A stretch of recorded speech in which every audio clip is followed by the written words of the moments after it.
From the shores of Malibu where the waves are pumping, to the Great Wall of China, and back to the streets of Las Vegas where the UFC is coming. We are live. This is It's Time Radio, the show we talk about what you think about but may be afraid to voice. Do not worry, we'll voice it for you. We talk about it all. No holds barred radio. Sex, drugs, rock and roll, UFC, politics, film, TV, you name it, we're talking about it. And today I'm here with my co-host, again, forever and in the past and in the future, TJ DeSantis. TJ. Hi. How are you? I might sound a little different on this podcast today. You do or I do? I do, maybe. Maybe I don't. I don't know. I got a new like a mixer. So hopefully it all works out. Hey, you sound fine to me. You're fine, TJ. You're fine. You're not good. That's sound good? I sound normal? That's a little different. Nothing out of the ordinary. All right, move it back before I slap you over the radio, okay? Sorry. That's okay. That's all right. Listen, you're an icon. It's written all over your chest, so we'll believe it. Right. All right, well, here we are. Listen, we're here with one of the youngest fighters ever to fight in the UFC. He lost that title when Raul Rosa came on the scene, but let's not take away from the fact that this man's had 7 fights in the UFC. He's gone from featherweight to lightweight in his last fight, which he just won in the octagon. So let's bring on the dream, Chase Hooper. Chase, how are you? Hey, doing good. Like I said, enjoying a little bit of nice weather we have up here. Not very often, mostly rain, but trying to keep my tan. What little bit of it I have. You got your tan. I think you got a little shiner there on your left eye too to go with it, right? Yeah, the perks of getting in a fist fight. What's your wife feel about black eyes, Chase? Does she get like a little more enamored with you when you look like a badass? I remember there was one time, it was after the Contender Series, where she was kind of like disgusted with me a little bit. Oh no. Like not it sounds bad when I say that. I don't want to trash talk her, but because both of my eyes were black, and I think like one of her family friends had just had a baby too, and it was like the first time the baby had probably ever seen somebody like that, and the baby just started crying. Oh no. She was like, I just can't look at you right now. I was like, So, Chase, fair enough. Post fight, okay. little swollen up, black eyes and all that, but no, I think a little bit like this looks nice right now. Hey, you know what the saying goes, girls love scars, so maybe they love black eyes too. But Yeah. Chase, you're 23 years old. How old were you when you got married? This August we're going on 2 years, so I was 21 at the time, about to turn 22. Oh, congratulations. That's very cool. Yeah. He does everything young, Buff. Like youngest fighter at the time in the UFC. Fighter, father, yeah. husband. Yeah, I mean, it's nice to have a little bit of stability in a career like this. Like this sport is just so wild that you need something to ground you back at home, Yeah, exactly. Well, you immediately got grounded when you entered Dana White's Contender Series and made a name for yourself on that one. When you're winning your unanimous decision. And then right after your first fight, you got the league contract, right? Or you got a development league contract. Which was it? Yeah, they gave me the developmental deal, which honestly was perfect. I wasn't happy at the time. I mean, I was happy to get a deal for sure, but I remember being disappointed after that fight. I wanted to finish. I think before that, I'd only won one other fight by decision. Like every other fight from amateur and pro were all finishes. But I was disappointed. But like I was getting stitched up in the back, and I remember Dana came in and was like, "Hey, that was a hell of a fight, kid." Like like he tends to say, but the doctor was like, "Hey, that's probably a good sign." Like I've never seen him come back here yet, so that was nice. But I mean, the developmental deal was really what I needed, like giving me the time to kind of develop a little more on the local scene and on UFC Fight Pass here. Still getting a little bit of the media side of things, but not like the full blast of like a UFC fight week, which is overwhelming. Like whether you're prepared for it or not, it's a whole lot of stuff. And until it's, like now 6-7 fights, I'm starting to get used to it, but it's a lot all at once to go from, fighting at a local casino, like 30 minutes from your house, to now you got to fly out to Las Vegas for this whole week. You're doing pictures, you're doing press conference stuff, interviews. It's just such a huge production. And I mean, that's what the UFC does such a good job at. Like it's so professional, but it's such a quick jump from the local circuit right to there. it's a big jump, and get ready for even a bigger jump, because as you get more popular and as you start winning more fights, it's just going to be more so. But that's all part of the game, Chase. I mean, the Definitely. quality, and as I always say, my respect for fighters is not just what they do in the octagon, but to be the role model that I hope and I can see that you're growing into for all the young fans watching. It's about how you handle yourself outside the octagon too. And you can see the fighters that are very popular, not so popular, that don't do a good job of handling themselves outside the octagon. So Yeah. I just a little bit of suggestion I can give you is just keep going at the pace you're going and just improve, and your evolutionary process will be a very valuable one. You know, when you came into the first UFC at UFC 245, and you won by knockout at TKO against Daniel Tamer, then immediately at 250, not immediately, but obviously five pay-per-views later, Alex Caceres, a very long-time veteran of the UFC, and Yeah. he lost that fight by unanimous decision.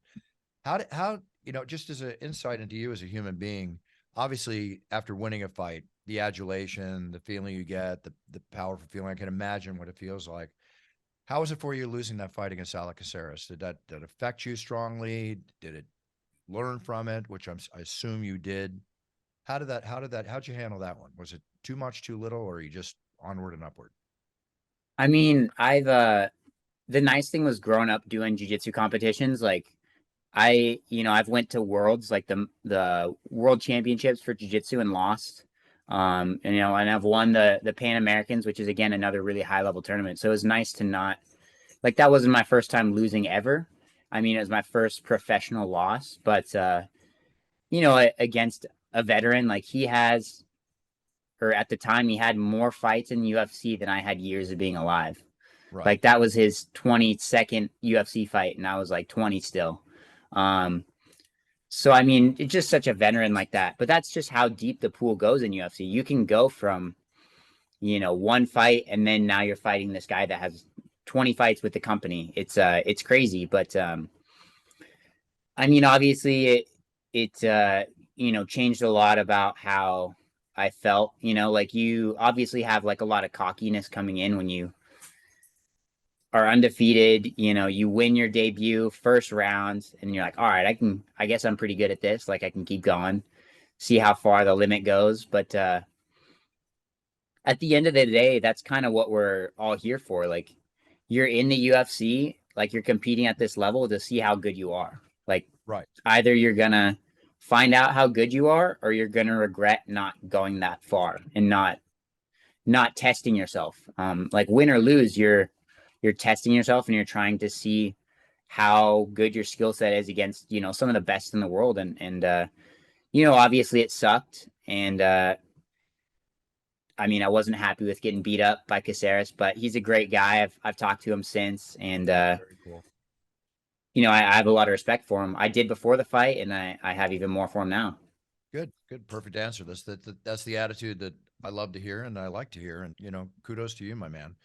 Appreciate it. Your next fight was Steven Peterson over there at UFC 263. Now, an interesting note there: when you go up against a fighter and you're making weight, which we all know that process of making weight is very difficult or just as tedious as hell, right? Yeah. Then you come up against a fighter who weighs in over 3.5 pounds overweight. What's your impression of a fighter that doesn't come in and make weight? I mean, I think my sentiment about missing weight is kind of the same as the UFC's. Is that's literally the base level of professionalism in the sport. Right. That's what your first check is for. Your first Right. check is for making weight. So if you can't do that, obviously that's why you get some of your money taken, but it's like you're not even doing the basics. That's like I really like Paul Felder. Like he always We all talks about do. it. Like he has a zero weight miss policy. He never missed weight, even short notice fights.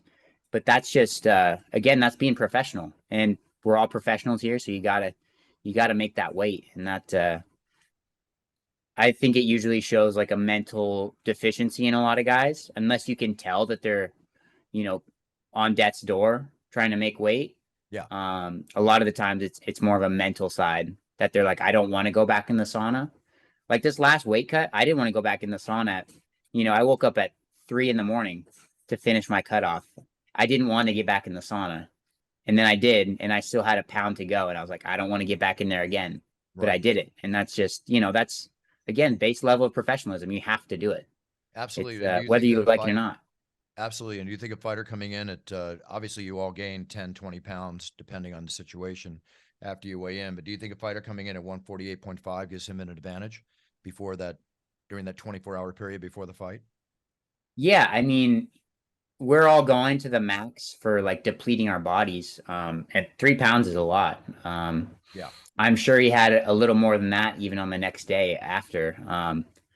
I mean, I had some issues going to that camp anyways, and then to have a guy miss weight doesn't help the situation. I mean, that fight kind of sucks because I didn't feel that I got beat by a guy that was better. I felt that I didn't come correctly to the fight, but you know, I'd had a long time off.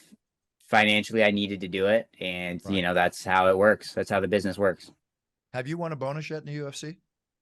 Yeah, not my last fight, but I guess 2 fights ago, I got my first bonus. That was wild. That had to be a while because I know they pay you. And again, I'm not asking you to release your payday, but the minimum, if I'm not incorrect, TJ, correct me if I'm wrong. On the undercard, the minimum pay is 10,000 to win, 10,000 to show, 10,000 to win. Is that still It's basically more the way it than is? that, I believe. I believe the new entry deal for the UFC is like something like 12 and 12. But 12 and 12. So yeah, you're in the ballpark. $50,000 bonus is a life changer. It's just like it was a life changer for Conor McGregor back in his Yeah, early I mean, career.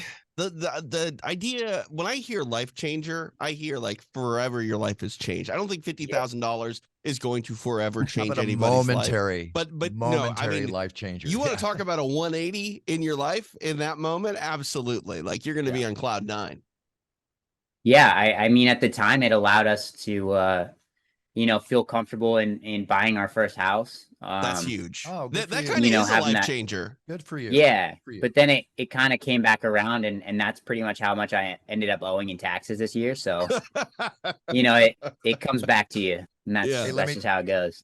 let me tell you something, Chase. If you ever go on a game show, you know, and all of a Yeah, sudden you win that car, right? yeah, Well, you win that tax bill. Okay, $50,000 car, 25,000, whatever it is, 15, 20,000 in taxes.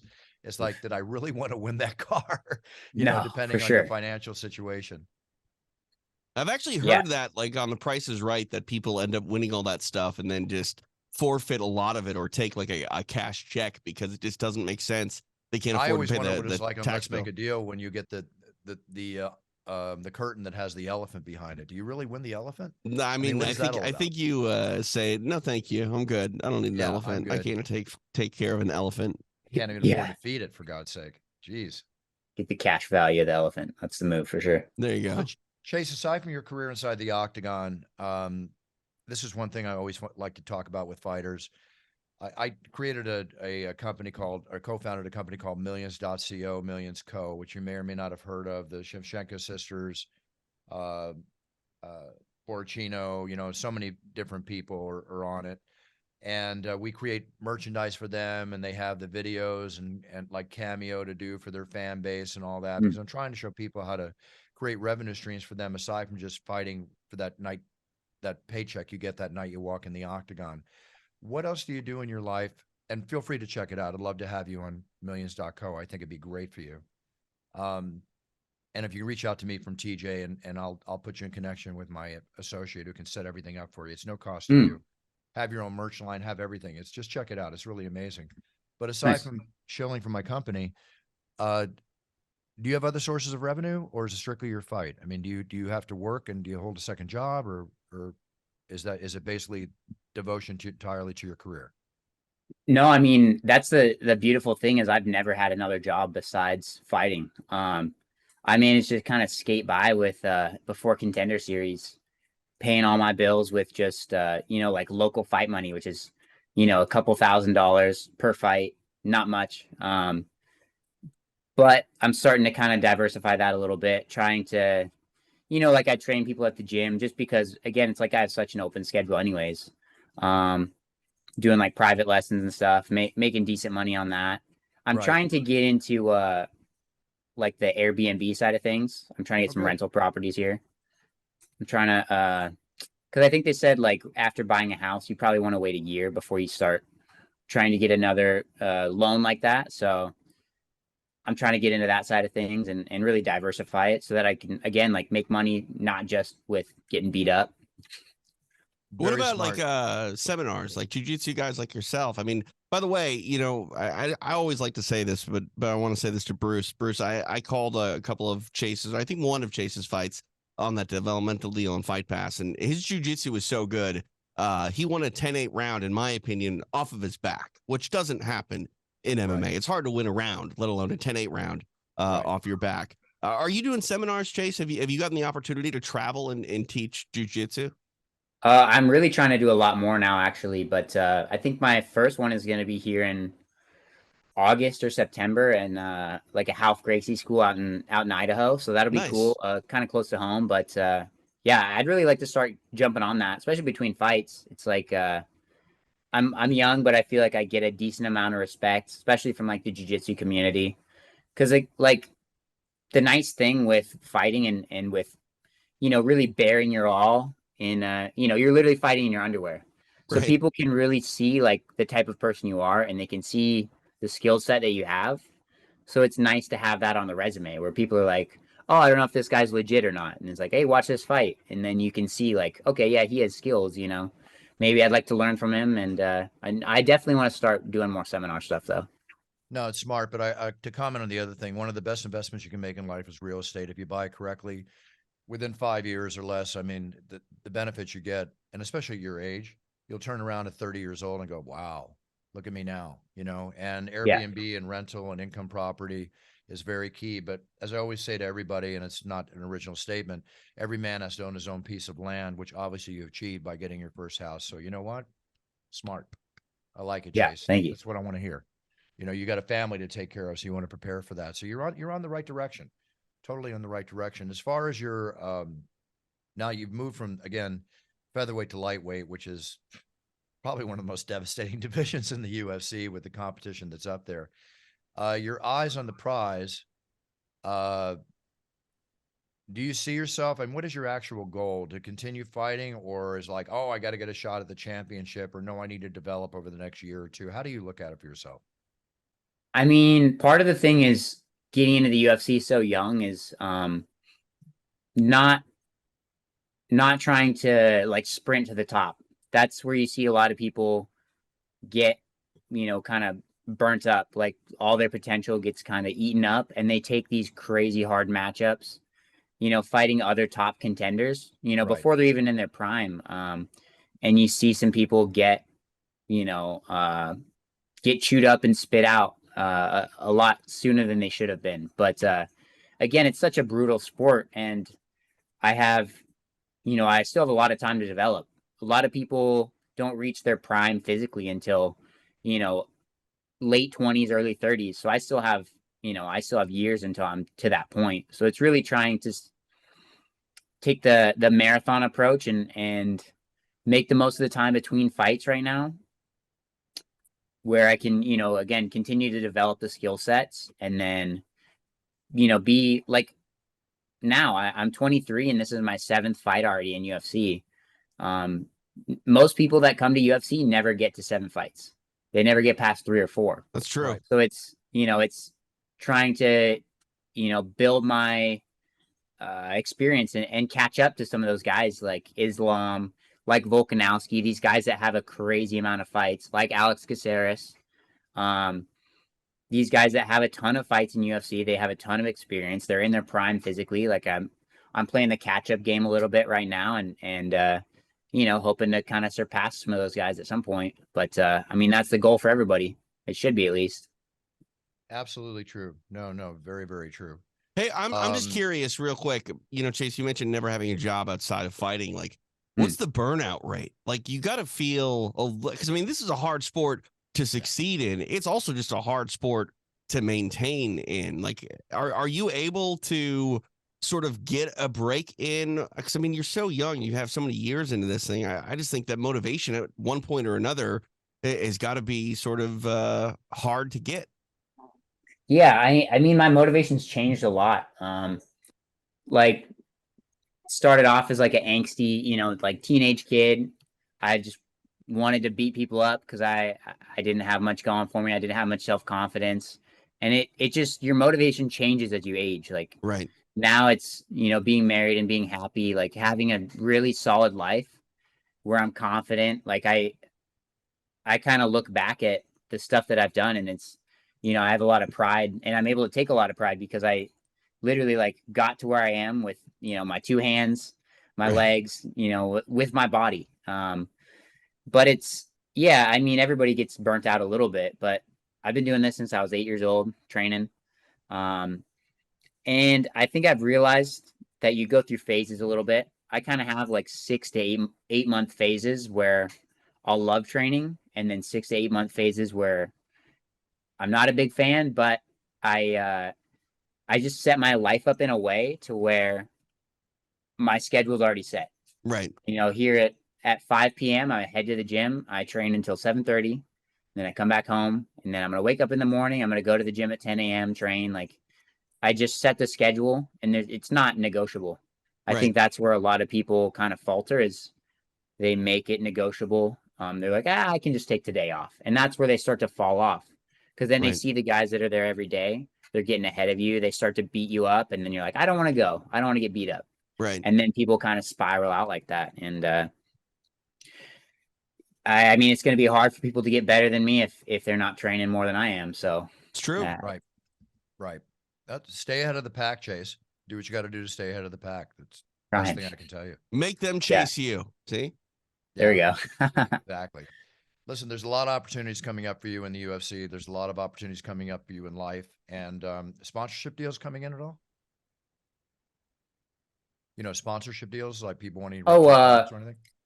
Yeah, I mean a little bit. I think after this last fight, it'll help for sure. But I'm trying to, and even on the local circuit, I was trying to not hop on the sponsorship stuff too early, because I didn't want to be like, okay, I'm gonna sign up with this local company, and then they're gonna pay me, like $100 a month to shill their product, Right. and then it comes to a point where like now, like that's not even worth my time. Like Chase, if it's anybody offers you $100 a month, you just say no right away, okay? no, for sure. And that's the thing, is you have to kind of learn what your rate is and like what you're worth, which is hard. And people, I think a lot of companies will try to get away with just giving you free product. Yeah. But they don't, I don't know, that's them getting one over on you, because that's a write-off for them, and they don't realize, or they think that you don't realize how expensive advertising truly is. Right. Right. Like Right. that's such a huge expense if you want to, get your name out there, get your product out there. And it's just trying to stick out for the holdout, I guess, for the companies that are worthwhile. And that's our, quality products, obviously, too. You know what? I'm going to say this before we say goodbye to you, Chase.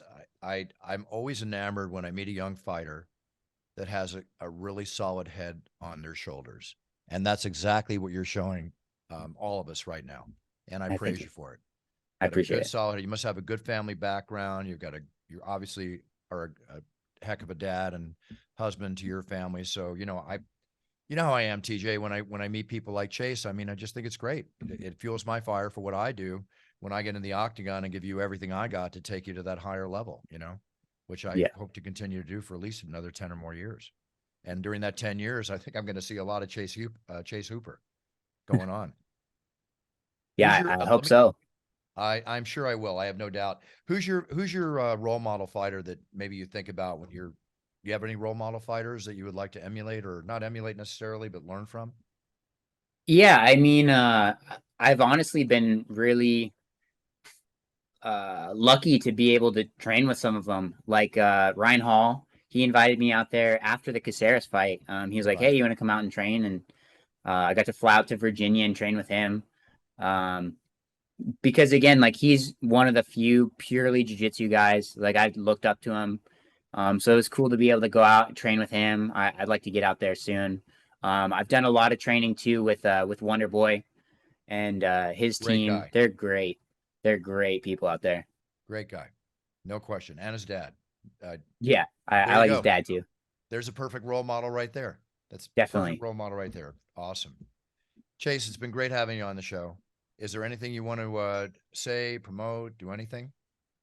No, I mean, I appreciate you having me, and you know, all the work that you do. Again, like UFC wouldn't be the same without you. And yeah, I'm happy to be a part of it, and happy to be on the show. Thanks, Chase. I appreciate your kind words. And UFC, to my opinion, wouldn't be the same without people like you. Right? It's not about me, Chase. It's about you. It's about the fighters and the fans. And that's the way I look at it. So I look forward to continuing to roar your name for many, many years to come. And we'll see when they put that nice belt right around your waist, huh? That'd Just be nice. remember, the for sure. world's your oyster, Chase. World's your oyster. It's what you make of it, and you're making it. You're following a nice, steady, patient pace. Very smart. Love what I see. Love what I hear. Like it Thank a you. lot. Appreciate it. Thanks, Chase. Thanks, Chase. You take care. I'll see you soon. Oh, by the way, when's your next go? Do you have an idea, or they haven't talked to you yet? Hopefully October, November, December, something like that. Perfect. Yeah. Perfect. All right. Well, maybe you'll wind up on the Conor McGregor, Michael Chandler card and get on. That'd be nice. That'd be nice for sure. That'd be very nice. Listen, you take care, Chase. I'm sure I'll see you before then. All my best to you and your family. Have a great summer. And big cheers, my man. Keep it up. Hey, Keep sounds it going. good. Thank you. It's always Yeah. refreshing to see a young fighter like that. Yeah, I mean, he's a good all-American kid. You know what I mean? Knows what he wants in life, is doing it. He may not be the most flashiest, the verbose. You mentioned Conor McGregor. He's definitely not going to have that Conor No. McGregor outward personality. But, you know, that's a great thing about mixed martial arts is it's not only a mixture of the martial arts, it's a mixture of, personas and personalities and human beings. And Chase Hooper is one of those guys where I think a lot of quiet kids at home can sort of see themselves inside of Chase and, live vicariously through his outings in the octagon. And that's all humans want when they look at sports. They want to find a good representative of who they are and sort of cheer for that person and pull for them when they're fighting. Absolutely. Absolutely. Well, kudos to young fighters like Chase Hooper. There's a lot of young fighters coming up. So I'm just looking forward to seeing it. Anyway, nice having him on the show. Let's go into some news. Let's do it.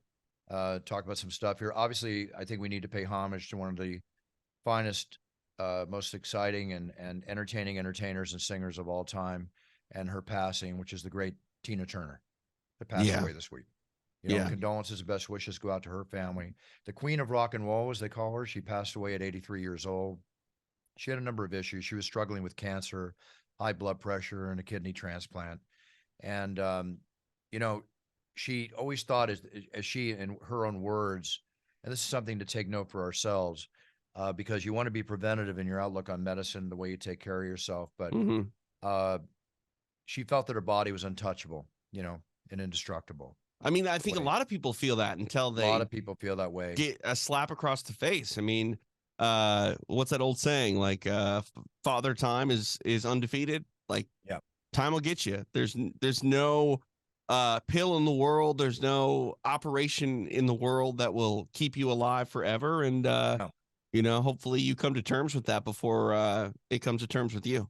Yeah, well, she said her kidneys were victims of her high blood pressure, which she should have been treating with conventional medicine for years, which she didn't. So, without going into too much, obviously we all need to take care of ourselves. But you know what? She was so entertaining. My gosh. That lady without a doubt, she's iconic. Iconic, completely iconic. So, the great Tina Turner, she's passed. Let's pay homage to her. And a couple of the things here coming up. Dana White had talked about, I always have a hard time switching from a story like that to another story. Dana's openly said about Tyson Fury, all this talk about John Jones, Tyson Fury saying he'd beat John Jones. Right. Dana's ready to sign a deal tomorrow morning if Tyson wants to walk in the octagon. And, I mean, that's the thing. We've seen some crossover in both sports. I mean, James Toney did make that walk into the octagon. Conor McGregor did make that walk in the boxing ring. And, credit to James Toney for stepping up and going into the octagon. But like when you look at the Toney performance and you look at Conor's performance, mixed martial artists more often than not, I think, are going to look better in the boxing ring than boxers are going to look in the octagon. And I don't think Tyson Fury is going to make that walk into the octagon anytime soon because the writing's on the wall. And he kind of knows that. He's talked a little bit about that, saying like, look, I'm a boxer. I'm not a mixed martial artist. If any boxers want to, or if any MMA fighters want to come over and box me, he seems to be open to that idea, but he does not seem to be open to the idea of actually making that walk into the octagon? Well, depending how much money's involved, God knows he's made a lot of money. But listen, I said it before, I'll say it again. 99.9% of the champion boxers that walk in to face a champion in the octagon are going to lose. It goes the same way as well, but people can say that Floyd played with Conor. Maybe there's some truth to that, but the bottom line is, I don't think Conor embarrassed himself. James Toney kind of embarrassed himself. I'm sorry, I stepped on your words. No, it's okay. James Toney kind of embarrassed himself. Yeah, well, didn't land a single punch and got taken down by a toe hold, and then Ankle pick or ankle. Sorry about that. It's all right. And, with Conor, I think Conor didn't embarrass himself at all, but it kind of came out that Floyd had a bet for the over 8.5 rounds or whatever it was. And yeah. it was seconds when that passed, and he just like pop, and it was over. Yeah. I mean, that's revisionist history in my mind. I think that you look, if it happened around earlier, it would have said, 7 round, whatever. Bottom line is this, I don't think that Tyson Fury is going to actually make that walk into the octagon anytime soon. If he did, I would applaud him for it, but I have no interest in seeing any mixed martial artist box him. That's just me personally. No, I don't have any interest in that either. I mean, there was talk of Ngannou, but we know where he's at now with the PFL. Yeah. Anyway, talk, and we'll just keep hearing the talk. And that's what the fight game is mostly, right? There's a lot of talk. I mean, Monday through Friday, it's talk, and Saturdays is about fighting. Hit me back when this is about a Saturday fight in a MMA octagon. It's never reality till it's signed. Never reality. Sorry, TJ. It's never reality till it's signed on the dotted line. And to me, Bruce, I hate to say this, as a commentator who has been contracted to do many shows, I don't feel it's real until I'm on the damn airplane. However you want to put it, same way, same said. Yeah. Speaking of Conor McGregor, the McGregor Forever documentary is on TV now. Have you seen it? No, I have not. It's really good. It's really good. It is. I plan on watching it. Some friends have texted me about it, said that they really, really enjoyed it. Yeah, it's done well. And also, too, the news came out today. Mm-hmm. Might have been out, whatever. It's interesting, but it's kind of like it's pretty cool. Dana White dropped some bomb news. He's working with Adam Sandler for a UFC comedy show. A comedy show? Yeah, a comedy show. Like a television show? Yep. Wow. During an interview on Pat McAfee's show, he revealed he's joined hands with Adam Sandler to create a UFC comedy show. Okay.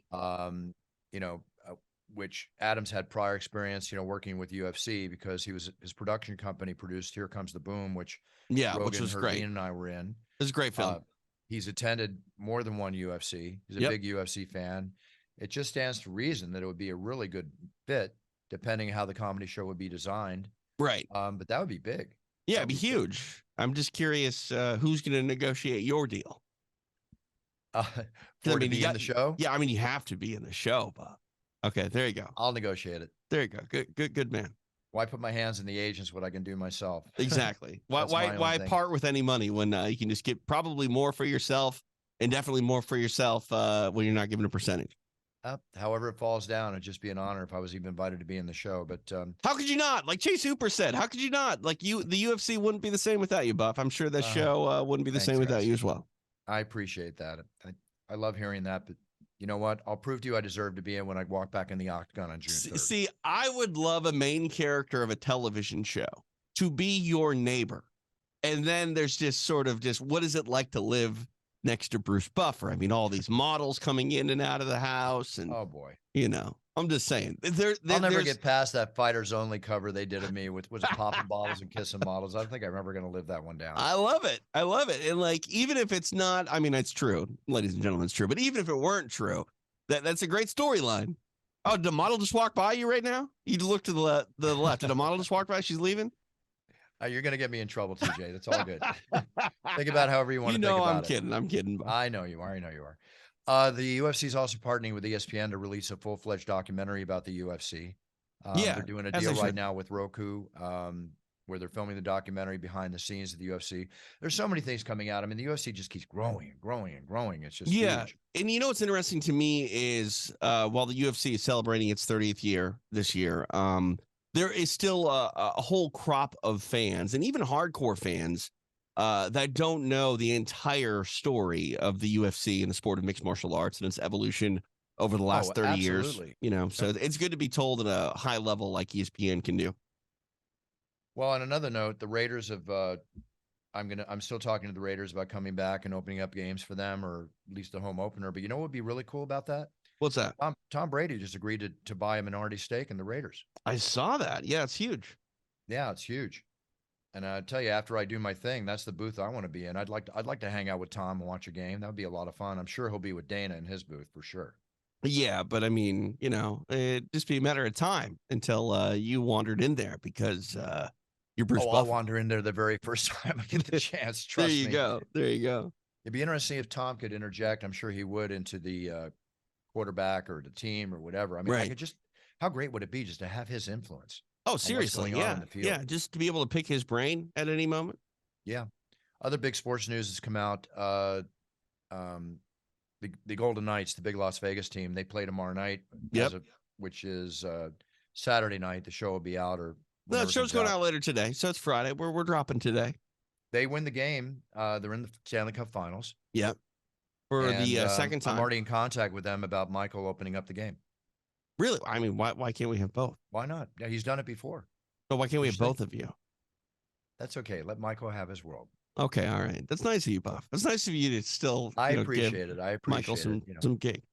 it's hard to turn down those kind of offers, but I'll tell you, so many things are coming in, TJ. I mean, I've had to turn down things recently. My travel schedule will not allow me to do things. Yeah, I understand. I mean, There's shows coming up internationally. Yeah. I can't say certain ones that have not been announced. I know they announced the Sydney show. Yeah, but you're there's on There's everywhere. a lot of international shows coming up. Travel's going to be quite extensive for me. Yeah, I mean, why don't we have teleportation yet, Buff? Why haven't we figured this out? Do what again? Teleportation. Oh, please, God. Could you Give imagine my how, right arm in theory. To right? have Yeah, that. yeah. Someday, It is. maybe, probably not. But yeah, I don't know. Air travel's still pretty damn impressive when you think about it. Think about it. It used to take months for people to get places, and they had to travel by like horse. I agree. We just get I on a agree. tube in the air and just complain to us 18 hours. It's like, yeah, but you're on the other side of the planet. We'll see. We'll see. British cycling barred transgender women from competing in the elite female events. How do you feel about that? Oh, this is a can of worms, Buff. I'm not going there today. It's a tough one. Yeah, a I tough mean, one. like this is the problem. We live in a time where we're going through so many sort of changes as society, and it's hard to figure out and hard to navigate. And yeah, I'm not smart enough to give you a hard, fast, steady opinion on that. Well, here's a hard fact. How'd you like to be on an airline and somebody opens the emergency door when you're up at 30,000 feet? I don't think they can. I don't know. There was a terrifying moment on Asiana Airlines this week. Yeah, I think they can Um, try, but I don't think it can actually They happen. opened it. The plane door opened. Really? The plane door opened. What in the hell? Yep, they were. It was about. Here's the thing: it wasn't as high up because there's a point where you open up the door and you're going to get sucked out of that opening. Yeah. Okay. So this plane was like descending. It was or... on. It was just they were taking up. You open up the door 700 feet off the ground. Okay. Yeah. 2 to 3 minutes from landing, they were landing. Right. Oh my God. Gee, that's crazy. You know, and obviously the guy's been arrested. I mean, Yeah. 200 What are you people on board. doing? What are you 200 doing? people on board. Was he hammered drunk? I don't know. It hasn't come out yet, but he faces 10 years in prison, and I think he deserves every single year they can throw at him. Yeah. I don't know, man. You got to figure something out there because that's just no sane person does that. Yeah. Speaking of prison, another story came out. A California man who served 33 years in prison Mm-hmm. is now free after new evidence came out. Oh God. God, 33 years, TJ. Yeah. I wonder how much he's going to sue the state for. And honestly, Bruce, can you give someone enough money to make up for 33 years of their life being No. taken from them? No, can't. I mean, do There's you know still- how old this guy is? Like, that's probably over half his life. I'd have to look down this, but it doesn't say. Yeah, it's terrible. It's just terrible. It's terrible to think about it. And speaking of prison, with the January 6th assault on the White House and everything, they just gave a Army veteran and Oath Keepers member, Jessica Watkins, 8.5 years. 8.5 years. Wow. I mean, they're not playing around, and you They're can't not really, playing around. you know? Not There's playing around at all.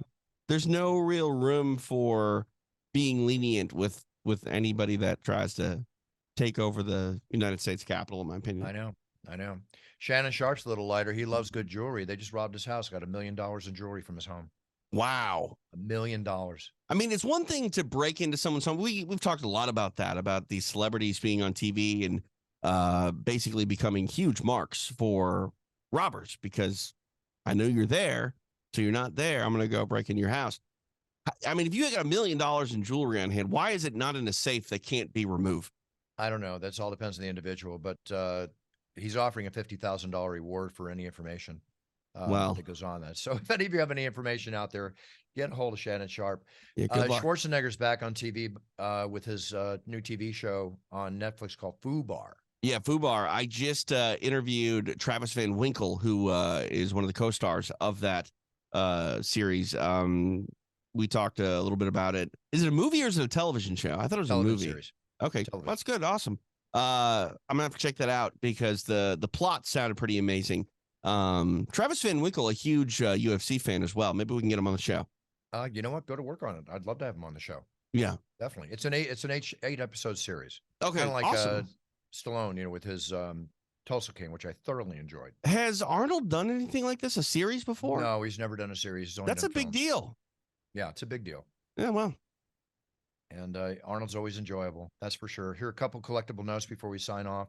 Wayne Gretzky's final jersey from the his final his final NHL game. was that with the Kings? It was with the Rangers. Rangers? No, really? Yeah. I thought he was like, okay. I'll Jersey gonna argue yeah, with you. it's the Jersey NHL legend. They go Wayne Gretzky wore the final game of his historic career, okay. being offered publicly for the first time. Let's see if they say here what it's going to go for. They don't know, but that's going to go for a lot of money. Who's auctioning it? Gray Flannel Auctions, who does a Okay. lot of sports auctions. All right. I mean, He I ranked up hate- his 2,857th point with an assist in that game. do you think it Staggering. goes over $1 million? Yeah, I do. Yeah, I do. I think it's Hmm. easily a $500,000 to $1 million jersey. we'll see. I mean, he's got to be the greatest hockey player of all time. And as far as stats and everything, I think so. Yeah. So yeah, probably. I'll go conservative and say it does 650,000. I'll ride with that. I'll ride with that. Carrie Fisher's Princess Leia dress from Star Wars. Oh man, was that up for auction, That's up for auction too. dude?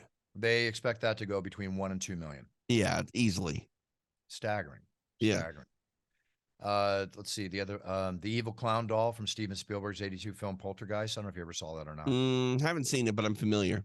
Just goes to show you how much this stuff goes for, 200,000 to 400,000.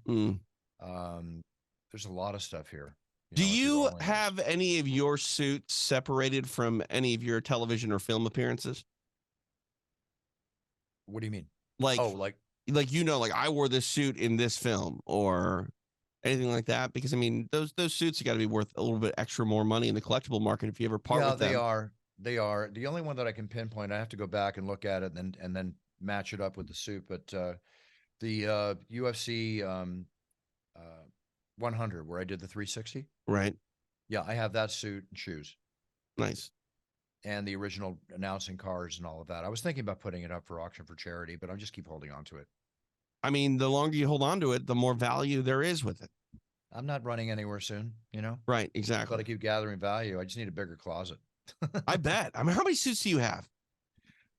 Somebody Rogan asked me that at the last show, and I'd have to guess, but I mean, definitely over 70.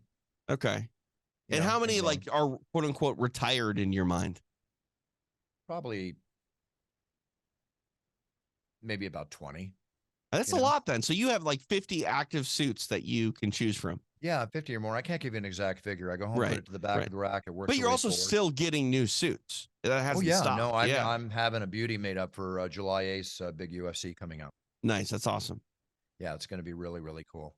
Listen, I think I don't know if I announced in the show, but Puncher's Chance now. Hmm. For those of you living in the Midwest, Myers. Yep. The Myers stores, the Myers supermarkets. Yep. There's over 200 of them. So Puncher's Chance now available in Indiana, Michigan, Kentucky, Illinois, and Wisconsin. That's great. And again, as I said before, but it's amazing, TJ. It's time cologne. Still the top selling cologne on Amazon in the USA and like number 5 in the I'm UK. not. I no longer want to talk about it because I still haven't I know smelled you it. still haven't received it yet. So That's okay. I'm still waiting for my supply. I didn't have any more. I was on Chris Cuomo's show yesterday and on another big show that I went in personally, and I wanted to bring in a bottle of cologne. I looked, I go, I've given all my stuff away. I got like one package left, and I gotta maintain it here. There it is. I'm bummed out, Buff. Don't be bummed. You'll be happy. All right. All right, TJ, let's sign off. Oh, we want to thank medicaleverything.com, our sponsor on the show. Please check out medicaleverything.com for news and how to take care of yourself, because it's all important. There you go. I can't say more than that. I don't have a story quote from it. Just go to medicaleverything.com and check it out. All right. Done. Enjoy All right, your TJ, what's Memorial up? Day weekend.